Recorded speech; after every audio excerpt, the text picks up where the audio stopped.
آپ کو میں یہ بریکنگ نیوز دے رہا ہوں اور آپ کے لیے انٹرسٹنگ بات ہوگی کہ 164 کی سٹیٹمنٹس ان دونوں ڈرائیور کی اور اس کے ساتھی کی ہو چکی ہیں. Confessional statement. They have confessed. Police کے آگے تو کرتے ہی ہیں نا سارے.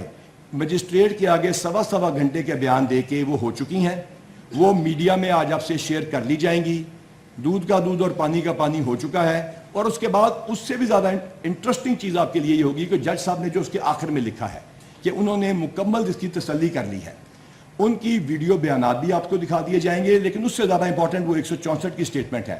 تو جہاں پر پولیس میں ایک بندہ جو ایکسیڈنٹ میں فوت ہوا ہے, جس کی ساری گاڑی کی ہم نے ویڈیوز دکھا دیں, اور اس کے والد کی مہربانی ہے کہ انہوں نے سچ کا ساتھ دیا, اس کی فیملی کی مہربانی ہے, اور وہ شخص جو ہے اس کے بارے میں 164 کی جو ہے وہ سٹیٹمنٹ آ گئی.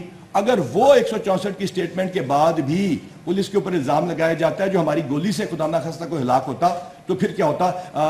یہ بڑی امپورٹنٹ بات ہے جو میں نے آپ کو بتائی ہے, اور یہ بریکنگ نیوز کے طور پہ آپ کو بتا رہا ہوں. وہ ہم سے شیئر کر لیں گے. فراز صاحب باقیوں کو موقع دے دیجیے گا, اس کے بعد آپ سے پلیز کرتے ہیں. جی جی صاحب جی بھٹ صاحب کائنڈلی سب کو باری جی.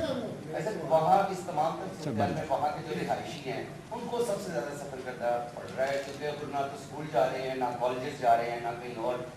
ان کے لیے کیا حکومت کی طرف سے کوئی پلان بنایا گیا ہے کہ ان کو وہاں سے کس طرح سے نکالنا ہے, اور کس طرح سے وہ اپنے جو معاملات زندگی ہیں ان کے وہ کس طرح سے بحال کرواتے ہیں؟ وہاں کے لوگوں کے لیے ہی ہم نے کوئی ایسا کام نہیں کیا جس میں کسی کا نقصان ہوتا. اور جس طرح کہ جج صاحب نے کہا کہ 2 دن سے پورے پاکستان کے بارے میں جو کچھ امپریشن آ رہا ہے, اس کے باوجود آپ دیکھیے پورا شہر الحمدللہ ہم نے ٹھیک چلایا. اس کے باوجود آپ دیکھیے PSL کا میچ ہم نے ٹھیک کرایا, اور الحمدللہ انشاءاللہ تعالی اس ملک کو ٹھیک چلاتے رہیں گے. جہاں تک تعلق ہے, سر ایک سیکنڈ سر کائنڈلی باری sir don't let me answer that. اس کے بعد ہم بتائیں گے کہ ہر بندے کو موقع ملنا چاہیے.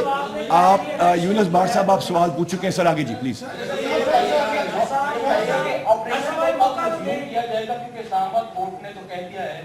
کہ قانون کی بالادستی کو قائم رکھا جائے اور ریٹ کو قائم رکھا جائے, اسلام آباد کورٹ نے کہا, تو کب آپ ریزیوم کر رہے ہیں آپریشن؟ کل صبح 11 بجے ہائی کورٹ میں ہماری پیشی ہے. وہاں پہ آپ لوگوں نے آرڈر پہ خود اپنی خبریں چلائی ہیں, اور لہٰذا ہم اس کے اوپر عمل کریں گے جو ہائی کورٹ کہے گا. علی صاحب پھر اس کے بعد ہم بریف نہ کریں کائنڈلی سوال, اس کے بعد میں فراز صاحب آخر میں